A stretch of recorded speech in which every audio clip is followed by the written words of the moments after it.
Support for this podcast and the following message come from Broadway in Fort Lauderdale. Rodgers and Hammerstein's The King and I, based on the 2015 Tony Award-winning production, is breathtaking and exquisite, says the New York Times. November 20th through December 2nd. Tickets at browardcenter.org.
Yo-ho, Metal Faithful! It's the Metal Hammer of Doom, and I am your host, the Mandated Reporter, and frankly, I'm mortified, Mr. Mark Radulich.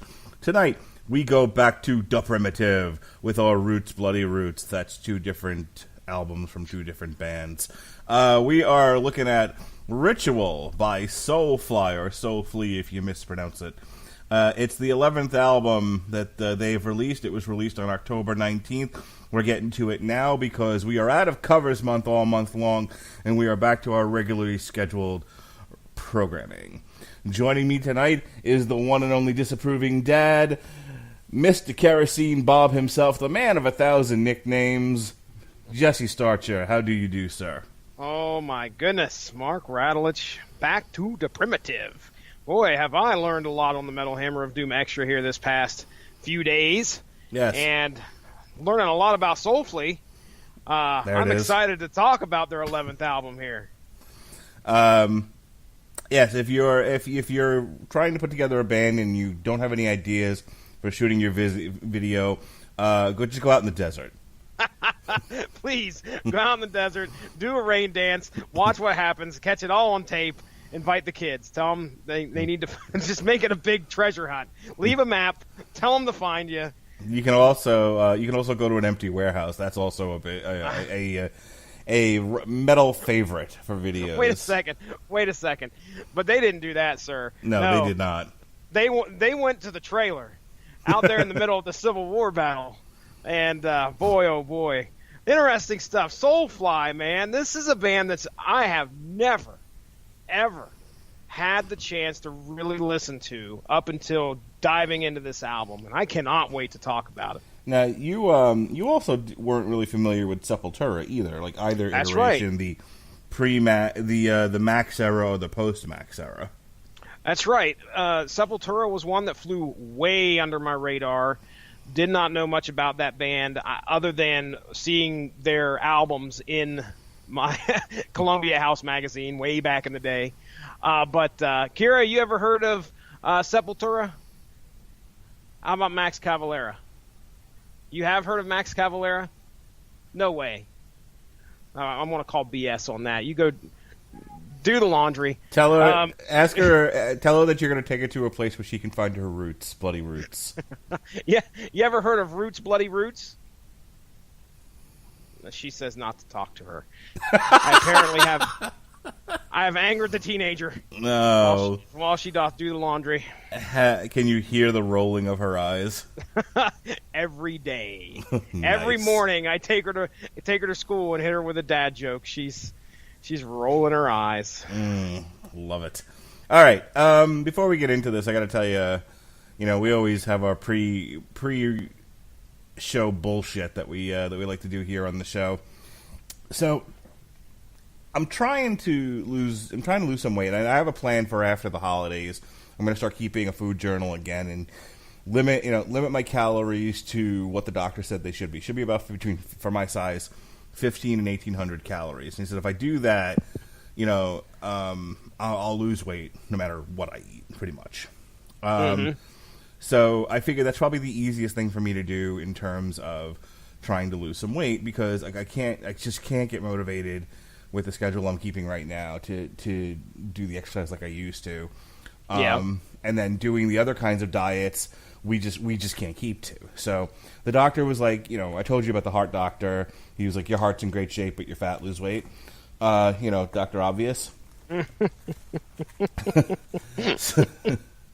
So Dr. Obvious said, but if you can keep to just 1,500 calories a day, you'll be all right. You'll shed some pounds. You'll shed some much needed pounds, especially at the weight that I am now. All right, that's fine. So I'm going to start doing that after the holidays. I'm going to start keeping the food journal again. But in the meantime, I'm trying to save a little money. Not eat out as much. That's a big help to losing the weight. So I'm trying to eat so the problem is, like, I'll take lunch with me to work, but then somebody inevitably goes, let's get fuzzy tacos, let's get Chipotle, let's get let's get Taco Bell, let's get whatever. And then here's the problem. I used to talk about this on my food journals that I was recording back when I was doing the diet. I have a hard time being in the same room as food and not getting hungry. Oh yeah. I could not be hungry, or I could not even be thinking about food, but if somebody has it, I want it. It's a very psychological thing. It's part of the reason why I've struggled with weight for my entire life.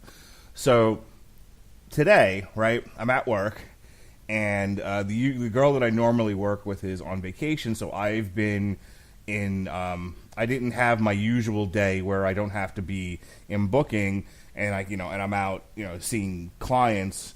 This week I've been in booking all week. Okay. Which means I've been around my coworkers all week.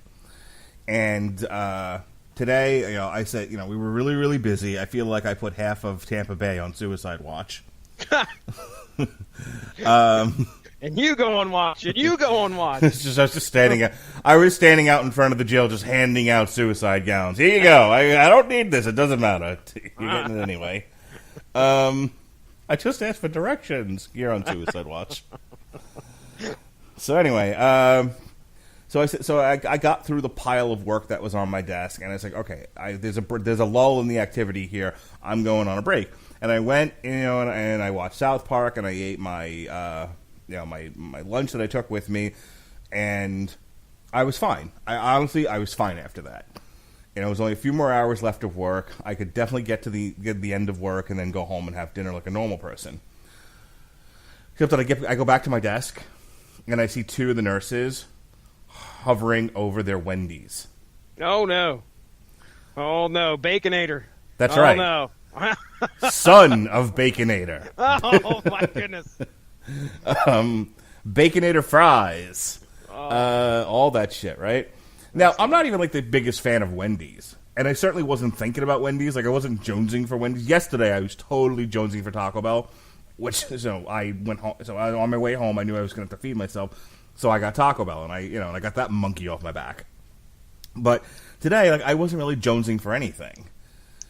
But I saw them with the Wendy's. And what made it worse, Jesse, and here's the whole point of this story, is even if they had asked me, I probably would have said no. I've already eaten lunch, and I don't want to spend the money. Money's going to be a little tight this next week, so I don't want to spend it on stuff that I don't need and shouldn't even be eating.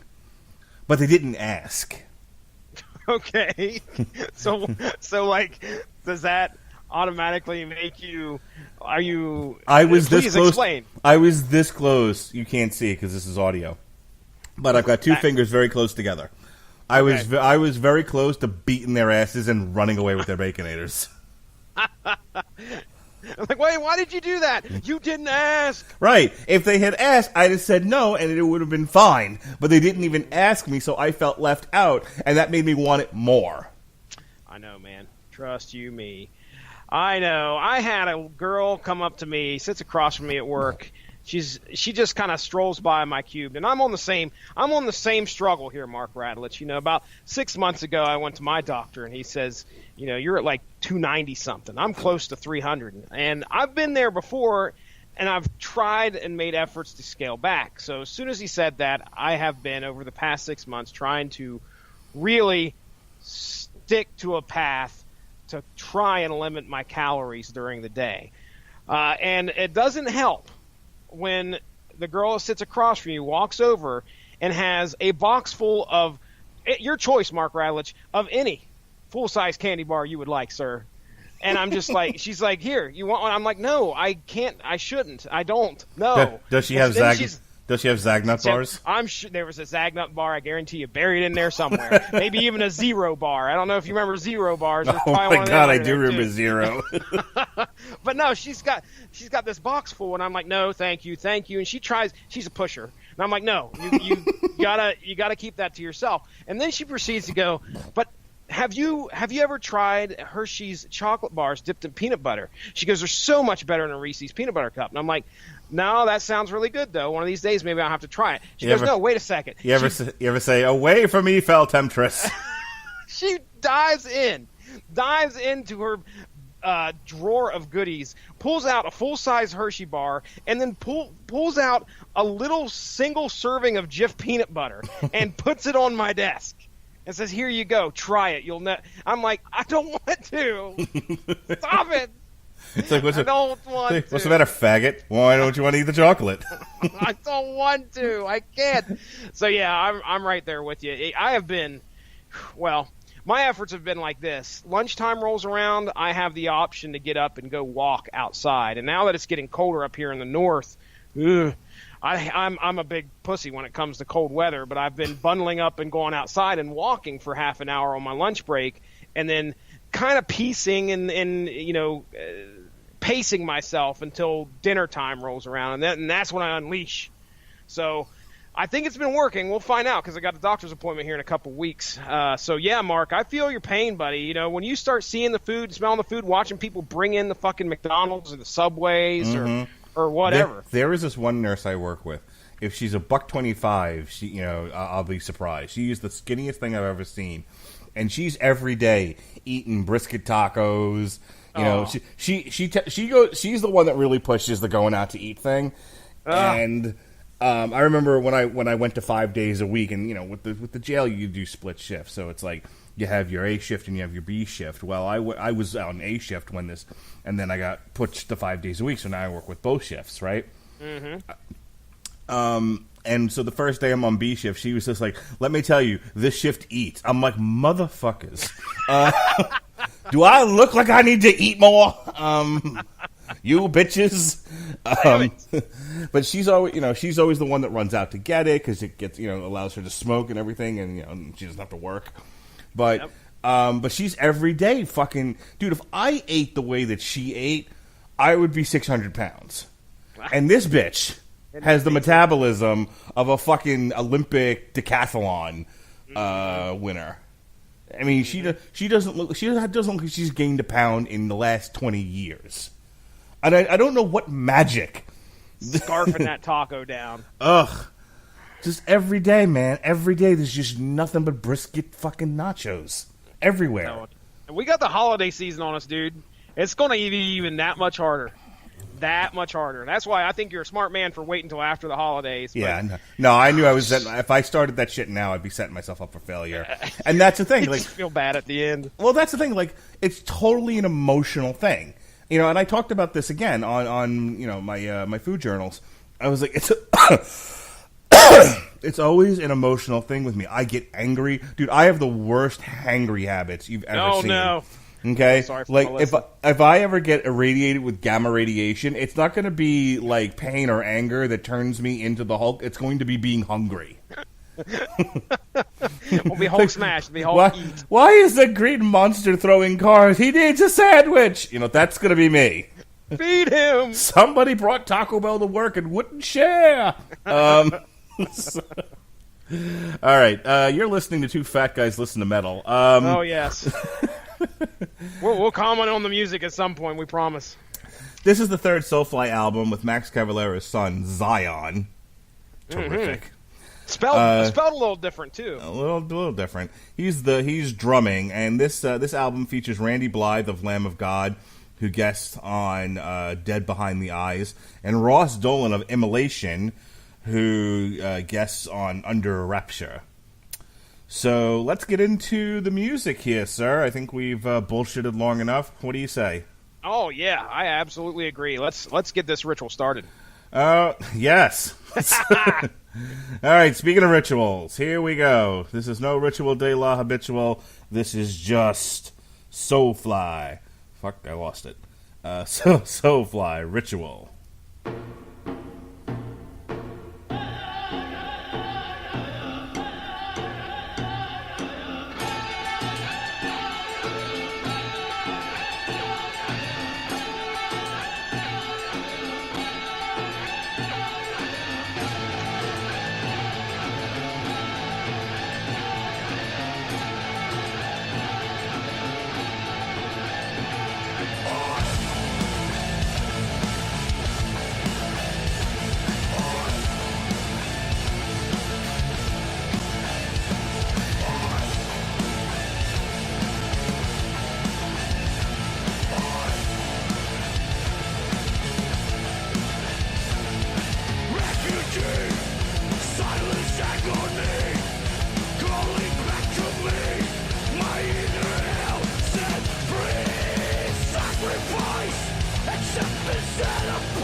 All right, baby, Ritual. How about it?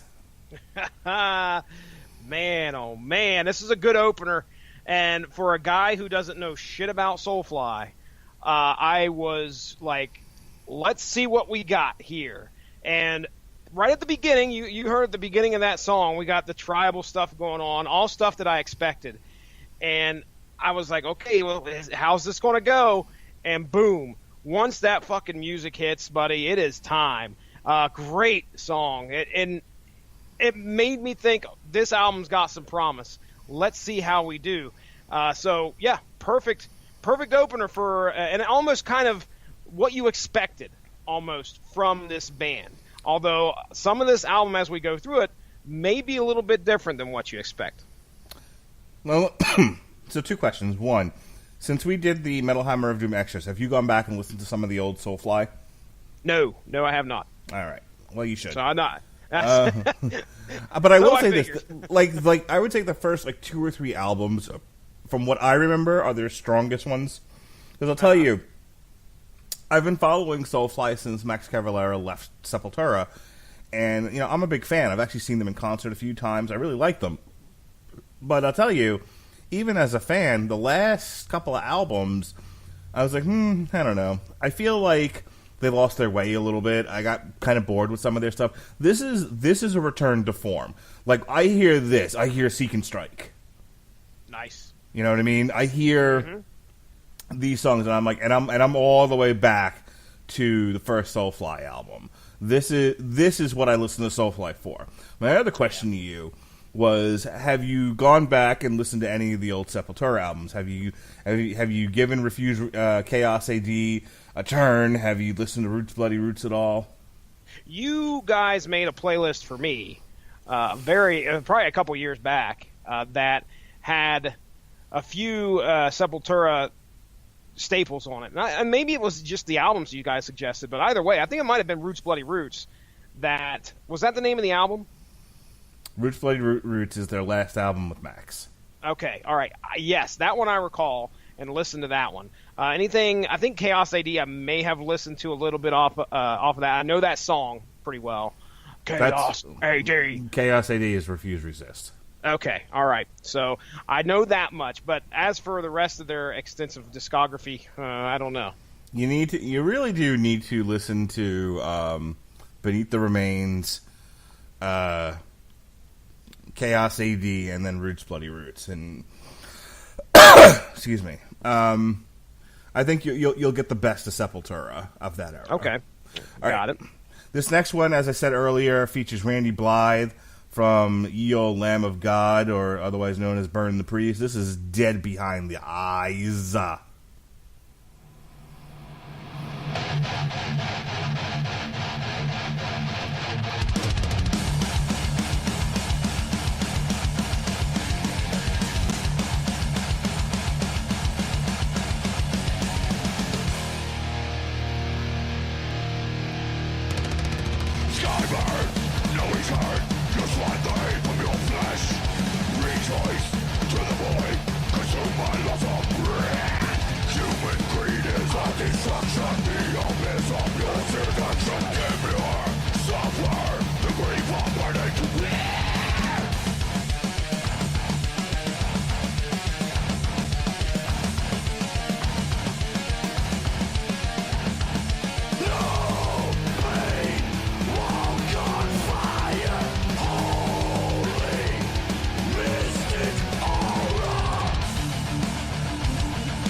Wow.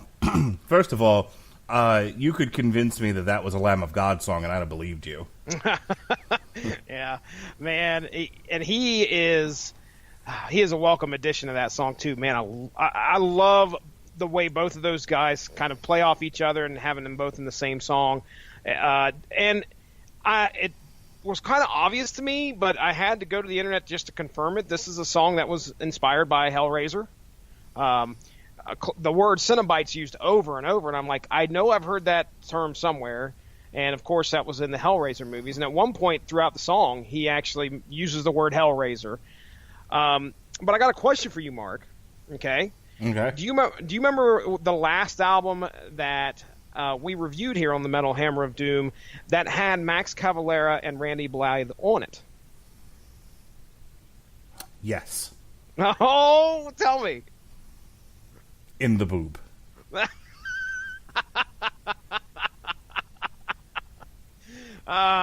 Throwback, ladies and gentlemen.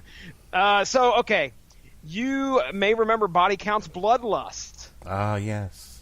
It had Max Cavalera on there, and All Love Is Lost, and Walk With Me featured Randy Blythe. So, okay. Yeah, interesting 7, what are they, 7 degrees or 6 degrees? How does that go? The seven something of Kevin Bacon. Anyway, 7 something of iced tea. All right, so before we go to your next track, your favorite track on here. Oh, yeah. You posted on Facebook. Speaking of Facebook, I have a challenge for you. I'm going to drop the gauntlet right now, Jesse Starcher. Don't make me do the name thing. Please. Yeah! Challenge, motherfucker! I can't do that on the spot. Name a band or artist for each letter of your name. Let's see how good you are. And let me just share with you. Let me share with you this buddy of mine. Let me just. You people, I'm not going to say his name. If you listen closely enough, you'll figure it out based on this. But I like name a band or artist for each letter of your name. This is what he came up with: Jane's Addiction, AC/DC, Soundgarden, Ozzy, 9 Inch Nails, Ludacris, Eazy-E, Wiz Khalifa, Ice-T, Scorpions. One of these things is not like the other. That is a mix. That is impressive. Ooh, boy, oh boy. Jesse Starcher, do it. Well, here's the thing. I'd probably be just like that guy because I would have to dig deep to figure out what metal band starts with a J that I could say, because I don't know anything off the top of my head. But, the first thing that comes to my mind, and that's Jamiroquai. Boo. Yeah, well, okay. And then we hit the E's. We'll go with Extreme, all right? Sure. And then we'll go with, oh, man. See, this is where I need help. With S, that's real simple. We got all sorts of great ones. One of them we just talked about. That was Sepultura. And then another one would be, we have to have another S. That would be, how about the band we're doing tonight? Soulfly. And then another E. Man, I'm only doing my first name, by the way. My last name would be. No, you got to do your you got to do your last name too. If I can do Rattlers, you can do Starcher. The fuck. Oh, challenge, buddy! Rise to it. Man, what's another band that starts with E? So he had Eazy-E.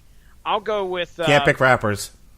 I can't pick rappers. Nope, I'm making this harder for you. You can't pick rappers, man. I'll make it even harder and say you can only pick metal bands. I could do it if I had a list in front of me. Matter of fact, here I'll go. Nope. I have my Spotify playlist right no here. Cheating. My metal playlist. No cheating. E. No. Hold on. I'm not looking. E. Let's see. So I can name 5 right off the bat. Of course you fucking can. Of course you can. E. Okay, just give me an E one because I'm going. I already said Extreme. Emerson, Lake and Palmer. Okay, all right. Now, is that a metal band? No, but I said I could. I won't though. Okay. I'm saying, but I'm all not letting you. Emerson, Lake and Palmer. All right. But you're not allowed to use rap because rap is gay. I would have said E40. Fucking. So S, another S. Then we have. Let's do the next song. Give me a few seconds. All right. I'm gonna play an S for you. I'll play an S for you. I'll play the Summoning. Oh, please do. And then I expect you to have all of your starcher filled out. This is the Summoning.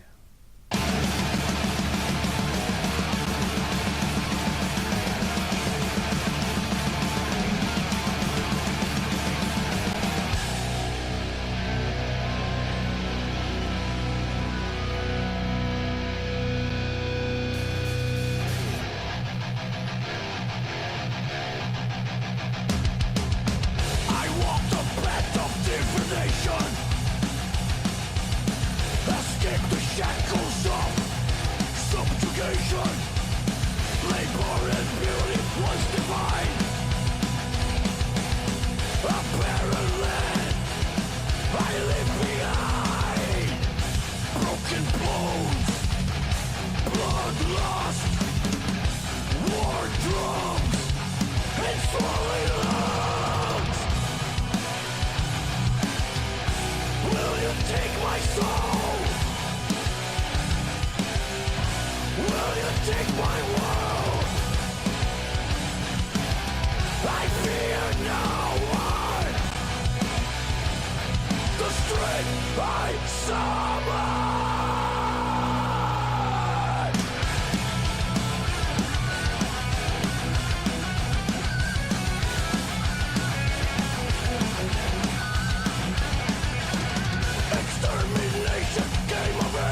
All right, very awesome song. All right, before you tell me yours, of all the ones that I listed on here, how many of these do you actually know or could identify?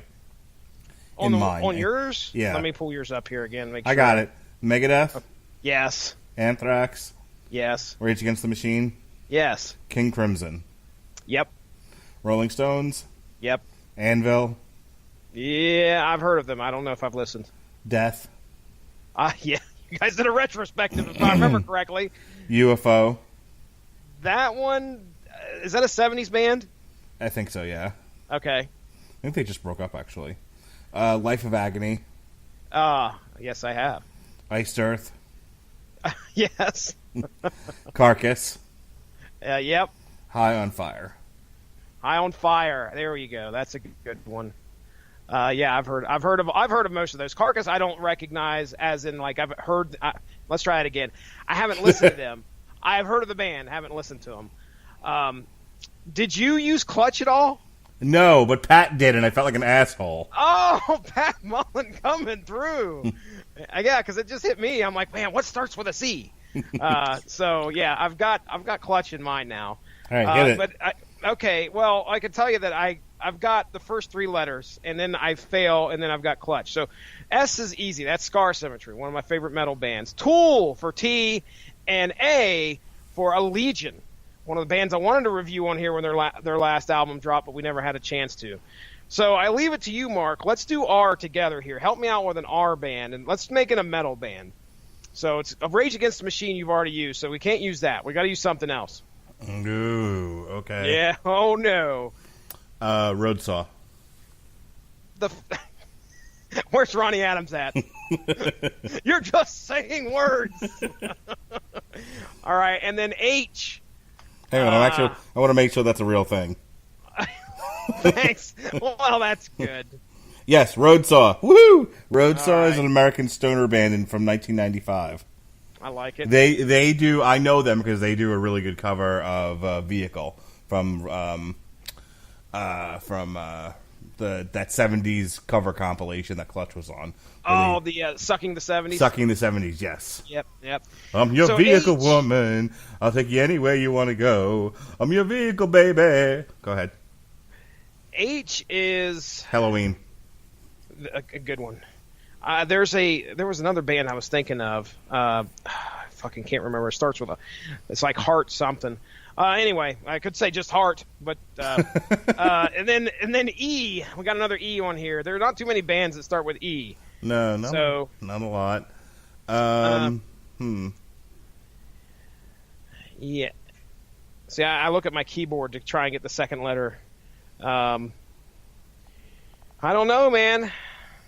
I'm going to think of something. All right, well, then how about let's just do R. We'll finish it up. No. I want Eagle Eye Cherry. Yeah. Oh man. Or And Ed Guy. Or Edge of Sanity. Or Elysium. Ooh, Elysium. Enchantment. End of Green. Enslaved. Enthroned. Entombed. Dude, okay, stop reading off the internet. Now let's go to R. Damn it!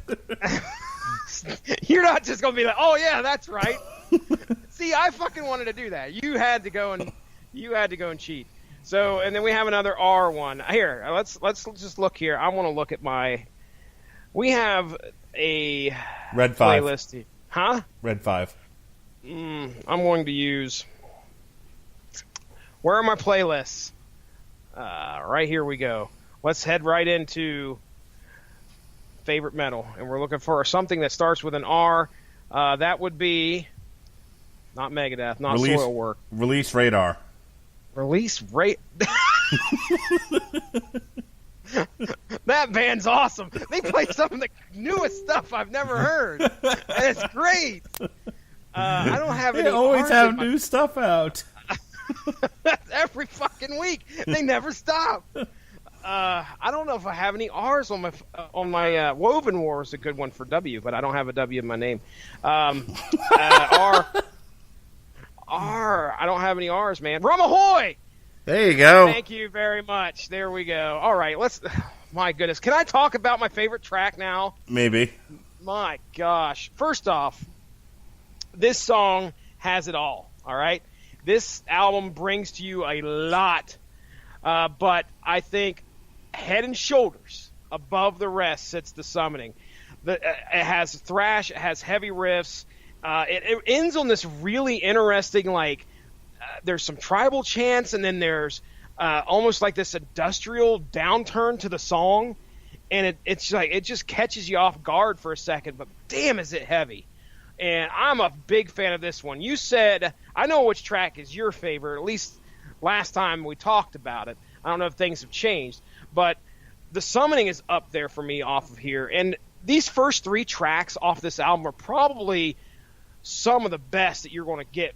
Now, I'm not saying it's all downhill from here, because I think there's still some bright spots to go forward. But at track number 3, I'm like, where the fuck has Soulfly been? I've never heard of these guys in my life, and I have been missing out.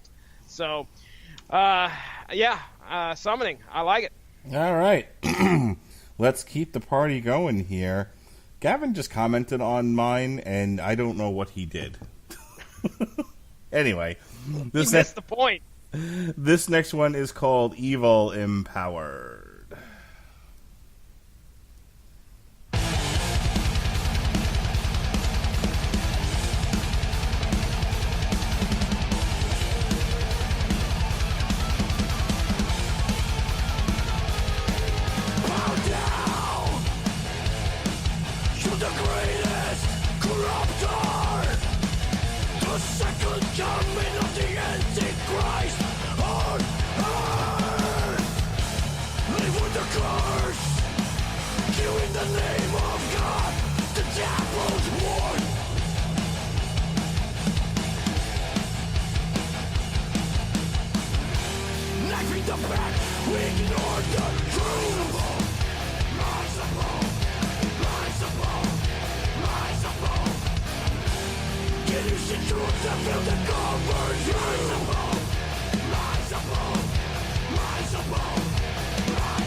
All right. See, when I listen to that song, I'm reminded of our review of Opeth and how OTEP rather, and how just over the top they were political, and like that's obviously a very political song. It's a very now song, very reactionary song to what's going on in the world.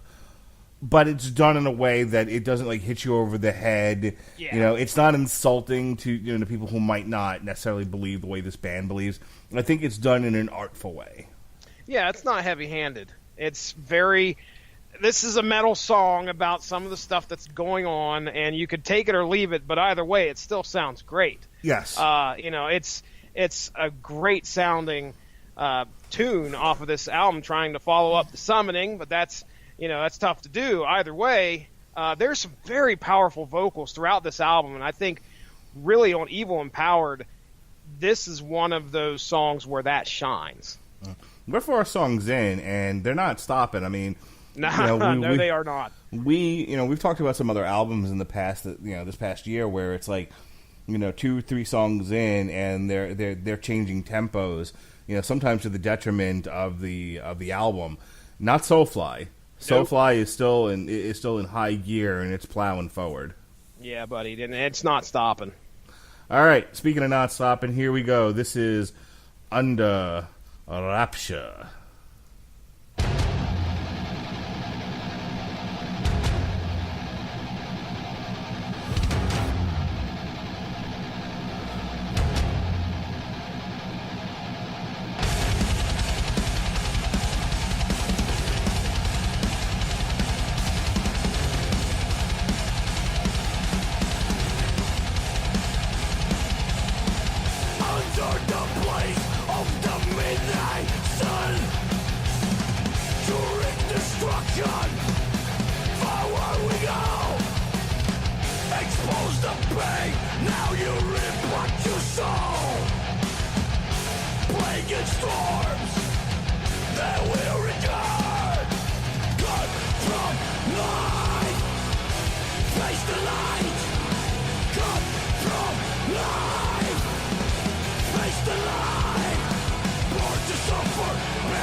Oh boy, Under Rapture, Scrapture.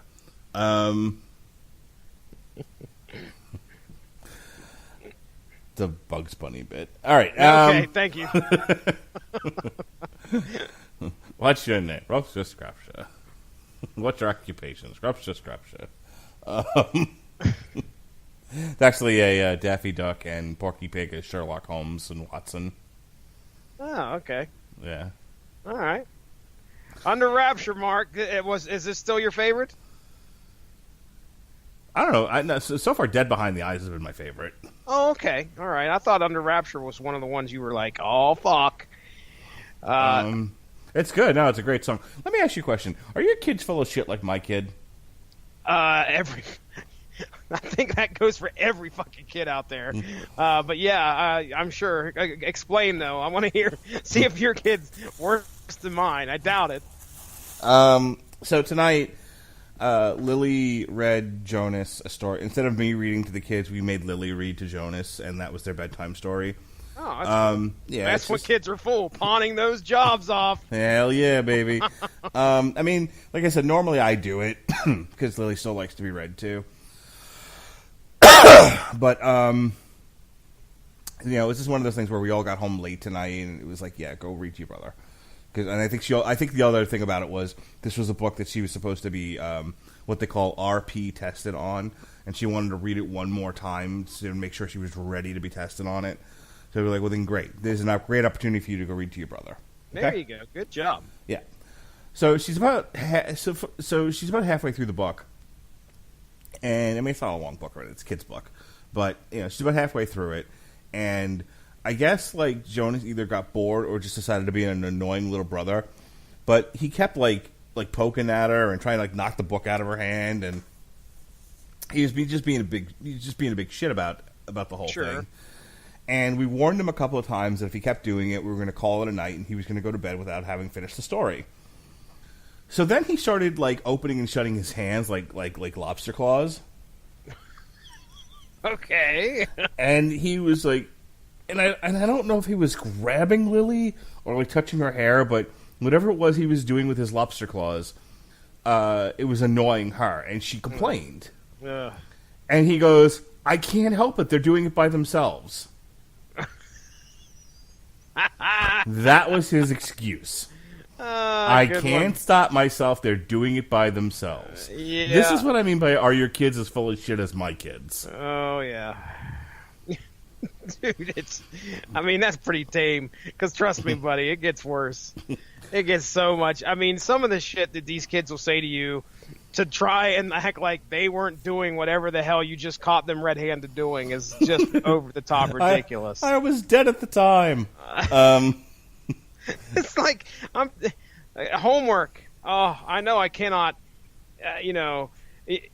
I'm sure that you've run into problems. We've talked about it on these podcasts about doing homework with our children, and a stubborn 8-year-old boy is very, very tough to do homework with. Because you want to kill him, or because he's dumb as a. I love my son, but I envisioned bouncing his head off that glass coffee table twice tonight. Oh, nice! What were you guys? Is he just that he doesn't want to do it, and so he's like feigning stupidity, or what? It's more along the lines of he's just trying to be goofy, and I would try to explain something to him, and he would interrupt me in the middle of explaining. I'm like, dude, I said this, and it was probably the most. It's the most brilliant thing I've ever said to him during homework time. I said, if you are talking to me, you are not learning from me. I said, keep your mouth shut and learn. And anyway, he was... Well done.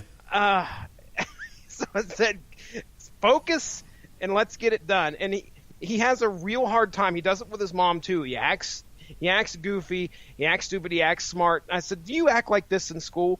A fucking course not. But he tries to sit there and tell me tonight that, yeah, I do. There's some bullshit for you, Mark Radulich. Oh, yeah, all kids are liars. But I love him. I mean, I just told him, I said, man, you've got to calm down. 10 minutes ago, we could have been done with this homework if you would have just let me explain things to you and did what you were supposed to do. It's a struggle every day. It's not like that shit's going to change tomorrow. In about a week, it'll pop back up again. And such is life. Such is the joys of being a parent. We sent Jonas to bed. I finally said enough, and it was so funny because Lily's reaction was, "Thank you for making." That's my COPD kicking in tonight. Fucking pneumonia. Yeah. Lily was just like, thank you for stopping it because he was really getting on my nerves. And she was just disgusted with him. She's like, it was like, go to bed. She was like, thank God. I've had enough of you and your lobster claws. So now, of course, Jonas is crying because he got sent to bed early and he didn't get to hear the rest of the story, and it's his own damn fault. And he goes, you're sending me to bed early. That'll give me nightmares. Well, like, really? He's such a manipulator, that one. The problem is, like, he has a father who worked with criminals all day. Uh-huh. Who say that kind of shit. You know, like, if you... Not going to get very far. You know, if you put me on suicide watch, I really will hang myself. Well, if that's not going to get me to change my mind, you'll give me nightmares. Certainly isn't going to do the trick. Yeah. Jonas is fighting a lost cause with me with that shit. Yep. All right. Yeah, the sooner they learn, the better. And usually they learn. It just takes them a long time. Yeah, they do. All right. This next one is called Demonized.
Night! Judgment Night! Judgment Night! Not yet, Mark Radlich. Not yet. I gotta wait another month and a half. Yeah, man, that was a good song. You know, it was a little all over the place, a little schizophrenic, but I was digging it, man. I was bouncing around in my chair. Yeah, my notes on this one, I put on here, my goodness, the thrash. I mean, it's a heavy metal gas pedal all the way down. We have not let up at all. You made it rhyme and it wasn't time. That's right, buddy. And we're a little more than halfway through the album. No rest in sight. I mean, really. One of the things I just grabbed from a couple reviews to kind of throw these out here. Metal Wani says, throughout Ritual, Zyon Cavalera steps up to the plate with a vengeance alongside the seasoned pros he calls his bandmates, perhaps never more so than on Demonized, which depicts the young drummer at his dynamic best. And I got to say, I agree. I usually don't pick out the drums as often as I should throughout, most metal songs. Usually I'm focused on the guitar and the vocals, but, Zion's bringing his game. A lot of times the drums, really provide, a beat in the rhythm section. There are very, very few bands where the drummer really drives the music. Mm-hmm. There are some. There's I remember this band from New York. I can't remember the name of the band now. Starts with a C for Starcher. I don't know. Don't make me think of more band names. But I remember that was my first reaction to them. Was just like, it feels like the drummer wrote the song. Oh, okay. So yeah, I mean, and while I wouldn't necessarily say that about this one, I would tell you that Zyon is definitely keeping up with the band, and I would say there's no problems with the drumming on this album. He's definitely keeping it lively. For a band like Soulfly that is going to have that tribal influence, I assume that the drums are going to probably be a center of some songs. But yeah, I mean, I was impressed with what was going on here in Demonized, and again, I'm looking for that. Where's the song? Where's the song this is going to fall off at? Where's the song that I'm going to be like, okay, we could have done without this on the album. Right. I haven't found it yet. No, I mean, no. We are. That was song number 6 here, and I'll tell you, this is a very tight album. Like, there's no fat here. Even the last song, which is an instrumental, like, I'll allow it. It's their gimmick. It's what they do. I mean, at least it's not like. I think they had like one track that was just silence. I was like, see what you did there, guys. Oh, you artsy fartsies. But I one instrumental kind of off the beaten path. That's fine. It's when it's when like it's half the album that it becomes a problem. But these next 3, man. I mean, the beat keeps on. So here we go. This is Blood on the Street.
right. Blood on the Street. And again, what can you say? It's another really thrashy song. We get a little bit of that tribal influence in there. Here's the one thing I will comment about this.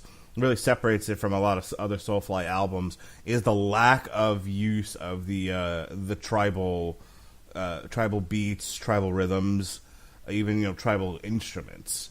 Yeah, there's been a few reviews that said the exact same thing you did, where it seems like there has been, after that first song, Ritual, which you thought, oh, here we go, this is what we expected, things get a little bit different. Things seem to, they are not less heavy, that's for sure. It's clearly heavy, but it's not as tribal as a lot of people seem to have expected. This song right here, Blood on the Street, was one of the ones I pegged as one of the weaker ones off this album. But what ends up happening, and I've noticed this is probably one of the first songs that this is where I notice it happening.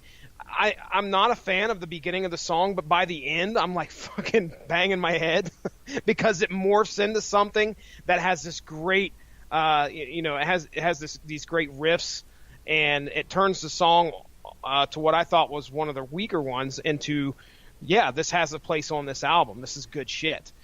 So I remember at the end of Blood on the Street, Rizzo is playing his guitar, and I'm sitting there just banging my head along with it. So that's Blood on the Street for me. So there are two posts right now on my Facebook feed that have caught my attention. I'd like to share them with you. Oh, okay.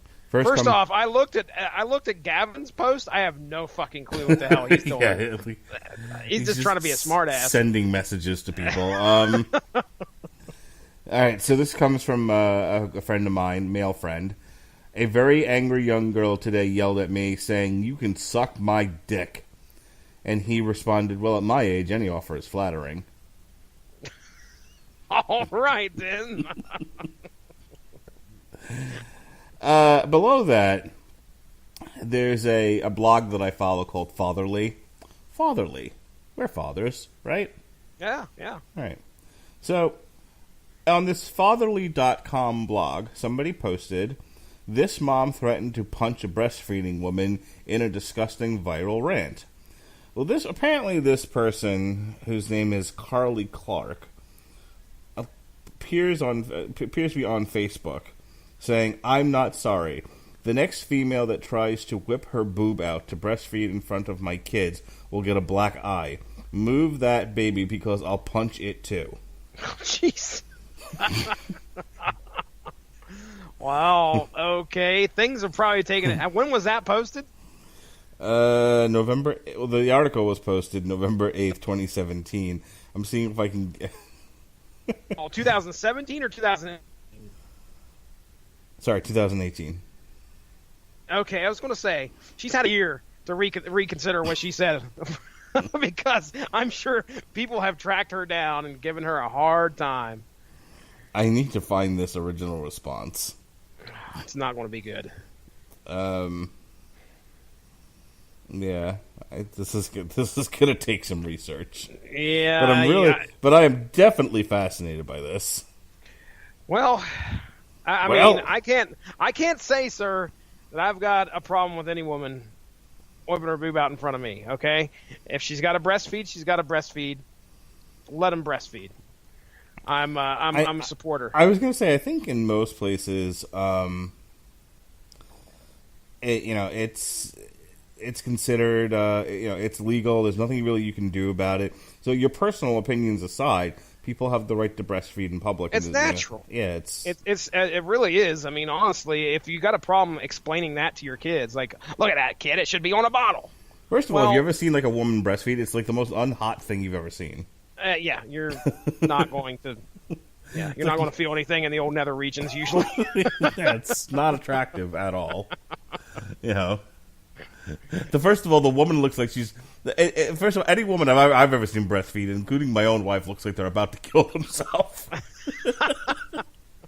then there's always whether or not the kid will actually take the nipple, which is a fun wrestling match to watch. You ever see a woman just struggling to get the kid to actually take the nipple in the mouth? Yeah, you're just shaking themselves and like trying to adjust the kid. You've got the kid up by the ankle, the head over here, the foot in your armpit.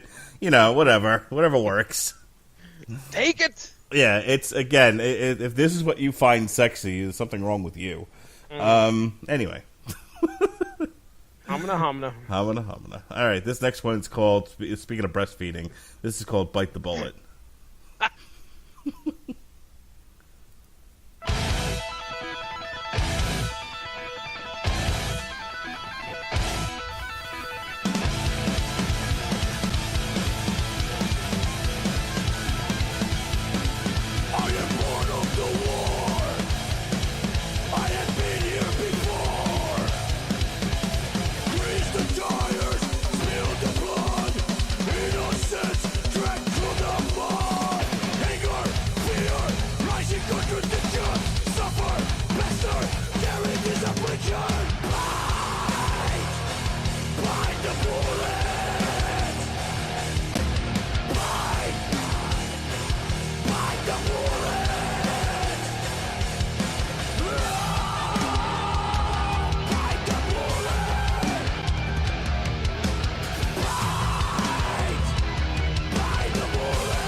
Oh, shit.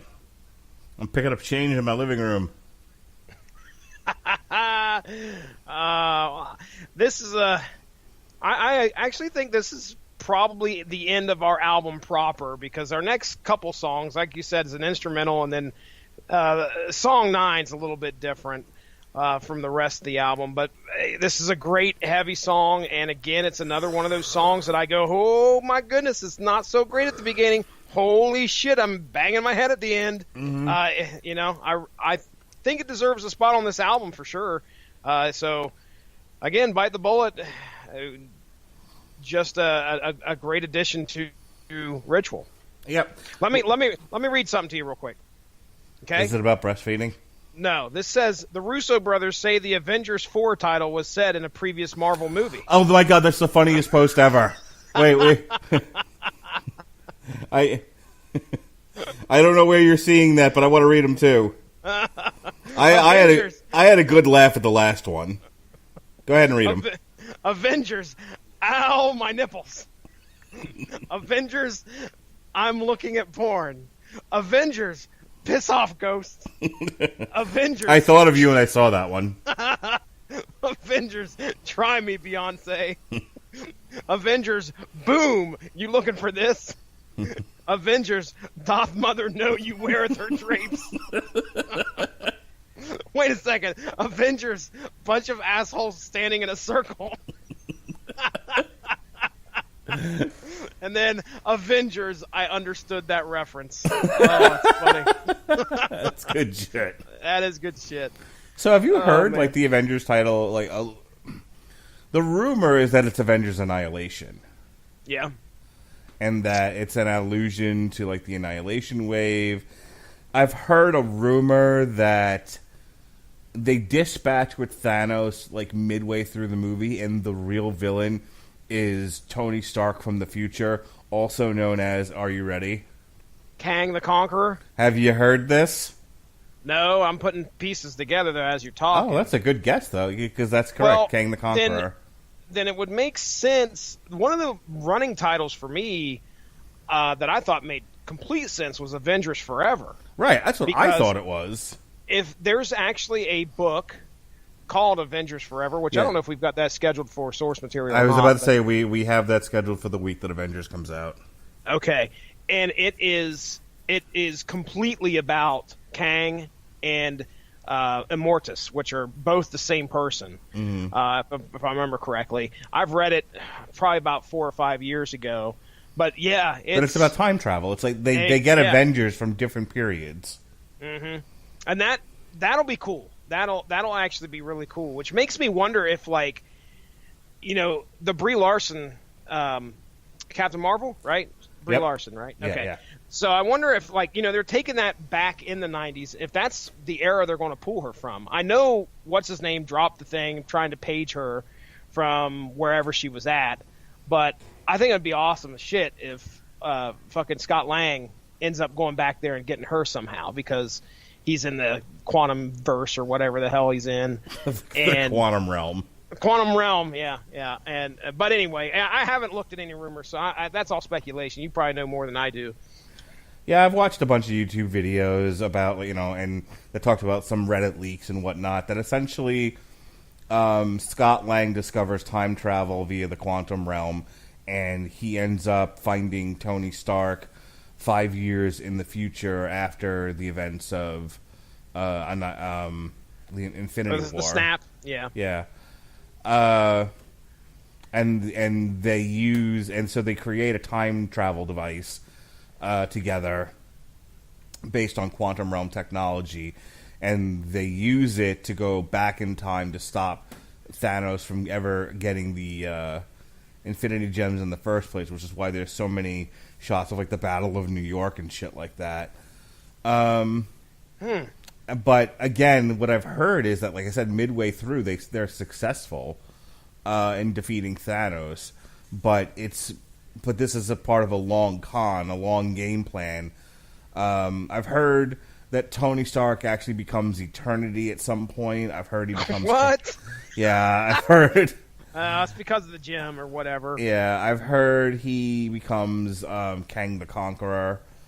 I've heard a bunch of different things, but yeah, I don't know. I'm not crazy about Annihilation as the title. Well, hey, let me tell you, if an Avengers movie has time travel in it, I could tell you what the subtitle is for Avengers. Avengers, Jesse Starcher's favorite movie. That's a guarantee. Avengers, Jesse is pantsless. All right. If you can send feedback on Jesse is pantless, too. Oh, look out. We're tying it in, segueing it all around. That's the last track of the night because we're not going to play the instrumental. This is Feedback.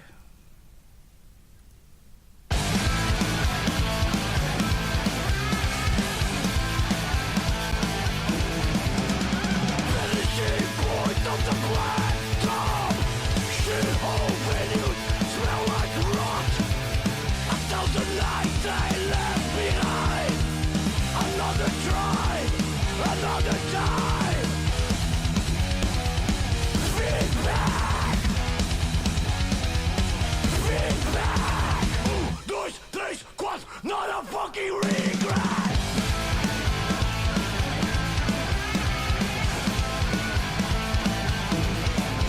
A brotherhood has stayed right. A circle beat night after night.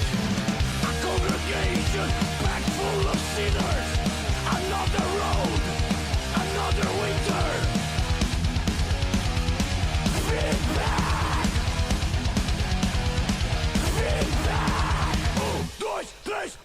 Not a fucking regret!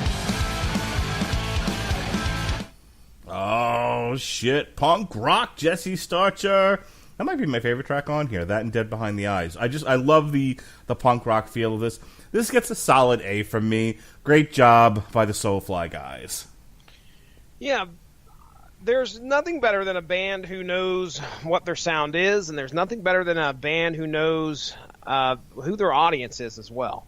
So I think Soulfly did a great job of managing both of them. This album track it clocks in at 43 minutes, just a tiny bit over 43 minutes, and I'm probably right when I say if they would have thrown much more on here, we'd probably be going, whoa, wait a second, this is starting to get samey. All right, this is like the last song.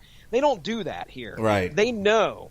They know when you've had your fill, and I was they going to know say they know when they're going to wear out their welcome. exactly. The album doesn't get samey. Even some of the songs don't get samey. I mean, they do a great job of mixing their sound up and making it very, very interesting. And if you're like me and you've never given Soulfly a chance, Ritual's probably a very easy place to start.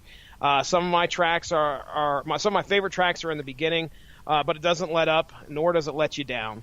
So Soulfly's Ritual. Don't let me down. Have you sung it all yet tonight? Don't let me down. Soulfly's Ritual is going in at number 9 in my overall albums that we've reviewed this year. So that's right above Fu Manchu. Fu Manchu, as Mark Radulich would say. Fu Manchu. Clone of the Universe, and right below Avatar Country. Avatar Country. Yeah, did you hear like they're trying to like do a movie or some sort of musical or whatever? Off that album? No shit. Yeah, they're trying to do something with it. When you watch the videos, it seems to lend itself to clearly a story that's going on. But you know, what was the greatest song off there? I can't remember. It was something about a king. Shit. Used to know it right off the top of my head. But anyway, I could see it. But yeah, Soulfly's Ritual, thumbs up. Right in the top 10, buddy. We got like what? We only have, 8 weeks left? 7 weeks left? Well, here's, I mean, not counting like silly things, here's what we got left. Hang on one second. Boop-a-doop-a-doo. Shooby-dooby-wah.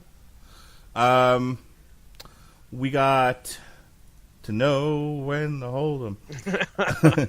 We got Sick of It All, Hoobastank, POD, Circles. So that's 3 albums right there.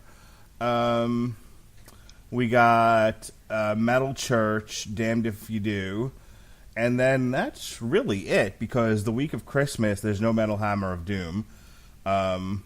Just because, shows had to get moved around. Throssenblot. Yep. Me and Coop with Throssenblot. So I think, what is that, 5? I got 6. Throssenblot, Metal Church, POD Circles, Hoobastank, and Sick of It All. Okay, so yeah, that's 5. And then that's it, because we're not going to count Tarja. That's from last year. Then there's Nothing Christmas Week, and then January 2nd's the year-end special. Which, hey, now's as good as any time to talk about that. How are we doing the year-end special this year? It's just, me and you pick 4 or 5 songs that we. You like to retread the ones that we've already heard. Which I think that's a waste. But I like to find songs from stuff that we didn't get a chance to cover. Yeah, if we do it the same way we did last year, it's stuff that we listened to off the side we didn't have the chance to cover. So I'm down with that. That's fine with me. Just so long as I get my chance to kind of run down where everything was from bottom to top and how things are going, and kind of reflect on our year in metal. I've been keeping a running list of things that I've heard that tickled my fancy. Okay. That we never got a chance to cover on the Metal Hammer of Doom. I actually have a little playlist that I made for myself. So I will pick 4 or 5 songs from that playlist, and I like it. And then now have you been listening to stuff outside of like albums that were produced this year, but we just never got a chance to talk about? Oh, for the life of me, I don't know if I have been. I mean, most of my week is usually listening and preparing for the show. So it might take me a few, because usually what I do is I go to Spotify, I find the What's New in Metal or whatever, the new metal, whatever it is, and listen to what they've got coming up. But well, then what are you going to play on the best of? I don't know. I'm going to have to scrounge around and see what I've caught, what I've missed for the year, which is possible. It's pretty easy to do. It's just I got to go back and check out what got released, and I'm trying to think of if I've listened to anything recently that I've added to. So I don't know if anything got released this year. Sometimes I'm going back and grabbing albums that I've 3 or 4 years old. Mm-hmm. So I'll figure it out. But that actually might be a fun thing. Like I'll pick maybe 4 or 5 songs from stuff that we never got to, and then you can pick 4 or 5 songs that you got from albums that you got turned on to after you heard the band this year. Okay, well, I can do that. That's pretty easy. I mean, we've got there's a lot of stuff I haven't heard before that we got to listen to, and I really like. You could pick something from The Sound of White Noise. Because you're supposed to listen to it, remember? I already did. Oh, what'd you think of it? It wasn't bad. It was. That was, you said, the last of the. Was that the last or the beginning of the John Bush era? That was the beginning of the John Bush era. Beginning. Yeah, there was some good stuff on there. I didn't listen to it multiple times. How's that? I was going to say, it doesn't seem like it was very exciting to you. No, it wasn't something that made me go, "Oh shit, listen to this." Oh, I gotta come back. No, I don't know. I wasn't. Maybe it was just I'm remembering back to when it first came out and how I felt about it. Like, maybe I don't know if it stands up over time. See, here's the thing: it could have been revolutionary back when it got released, and unfortunately, that would have been completely lost on me. Right. And that's what sucks sometimes, going back and trying to, you got to listen to this album, listen how good it was. And they're like, well, I've heard that before. That sounds like a guy farting on a snare drum. It was revolutionary. All right, as we said, next week is one of my favorite bands, New York Hardcore for Life, Sick of It All. They're going to wake the sleeping dragon. Are you excited? I'll tell you what. Man. I'm more excited about the Metal Hammer of Dooms we did for this. I know, dude. They were great. I cannot wait to put those together. All right. As far as what else is in the archives, myself and Alexis Haina from Huckleberry Hound Creations. No! Honeysuckle Rose. Thank you.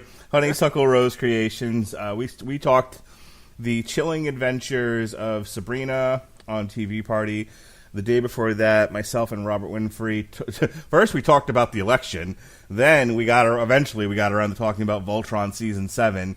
And if you enjoy me and you wonder, wow, I wonder what his dad's like, you can hear him on the Source Material podcast, as he was our judge for our second DC Meets Hanna-Barbera podcast. So it was myself, Ronnie Adams, Jesse Starcher, and Alexis Haina. We pitched each volume of the second iteration of the DC Meets Hanna-Barbera comics, and my father picked the one he liked the best or thought was the least worst. Here come the judge. Here come the judge, Judge Fudge. Next week is Deadpool Kills the Marvel Universe. There'll be a Damn You Hollywood review of The Grinch. You're a mean one, Mr. Grinch. And then on Thursday, because the beat don't stop here on the Rattlegion Broadcasting Network, Andrew Graham will be joining me from our Canadian office to talk Our World War. The following week is Thanksgiving week. We've got Gavin Napier and Evan Bevins, right? That's right, Evan Bevins. He's going to be hopping on along with us. We'll be talking Justice League America, The Tornado's Path. We'll be reviewing on Damn You Hollywood, Fantastic Beasts, The Crimes of Grindelwald. Aforementioned Hoobastank, Push Pull. And then there'll be an extra Metal Hammer of Doom for your ass on Thanksgiving. Eat some turkey, pass out, watch some football, and then listen to some metal with Jesse and Robert. I won't be there. And then we round out November with Robin Hood Week. First, it's Hawkeye, Volume 1, My Life with the Thrill Kill Cult. No, My Life as a Weapon. I was like, wait a second, I read the wrong thing. on the Source Material podcast. And then the new piece of shit Robin Hood movie on Damn You Hollywood. We'll be hanging out with Dread Hart with POD, Booyaka. And then finally, there'll be an on trial for Robin Hood, Prince of Thieves. And then on December 1st, myself and Pat Mullen will be doing live commentary for Deontay Wilder versus Fat Tyson Fury for the boxing heavyweight championship of the world, or at least one of them. Okay. All right, well, that's all the schedule. Then, ladies and gentlemen, we call this the active meeting. Sorry, go ahead. No. Go give the Rattleage and Broadcasting Network Facebook page a like to stay up on top of all the great podcasts that we have to offer. Find us on Stitcher. That's our home. iTunes, TuneIn Radio, Deezer, baby. These nuts. And that great music platform, Spotify. Just type in RADULICH, and then you can subscribe to the podcast. Don't feel like you don't have you can't talk to us. feel free to give us some feedback. We'd love to hear from you, hear what you have to say about some of the shows on here. Tell us if you think your kids are full of shit, too. No. If you try and tell me no, I'm going to call you a liar right there on the old Facebooks. And then I'm going to punch a breastfeeding mom. And her baby, too. But yeah, give us a like, subscribe, review, all that great stuff. We love bringing entertainment to you. So with that being said, Mark Radulich, I'm ready to head on out of here. Back over to you, sir. All right. Thank you for joining us here on the Metal Hammer of Doom and the Soulfly guys. Be well, be safe, and behave.